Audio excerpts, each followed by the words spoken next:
సమీకరణాలు కుదరలేదని అంటుండ్రు. ఎందుకు కుదురుతారో సమీకరణం? మనసుంటే మార్గం ఉంటది. ఎవరు కుదరలేదు రాకుండా ఎందుకు కుదురుతారో సమీకరణలు?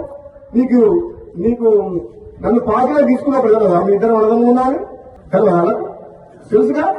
మన పార్లమెంట్ ఎన్నికలప్పుడు రెండోసారి ప్రామిస్ చేసి మాటిచ్చినప్పుడు కదా మీ ఇద్దరు అర్థం అంటే అది ఎట్లుందంటే ఒడ్డు దాటినాక ఓడమల్ల పొడు దానిలో బోడమల్ల అన్నట్టుంది. ఇప్పుడు సమీకరణం కుదురుతలేమని మన బట్టి విక్రమార్క గారు అంటుంది. ఏం కుదురుతలేవు? 9 మంది ఎమ్మెల్యేలు ఉన్న ఖమ్మం జిల్లాలో 3 మంత్రులు ఉన్నారు. ఎంతమంది ఉన్నారు? 11 మంది ఎమ్మెల్యేలు ఉన్నా నల్గొండకు 3 ఉన్నారు తప్ప మహబూబ్ గారికి ముఖ్యమంత్రి ఇచ్చినాం కదా మనం.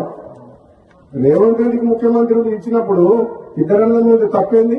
ఇదే నమ్మడం లేవాలన్నా తక్కువ ఇద్దరికిద్దరే గద్దలమే ఇద్దరం.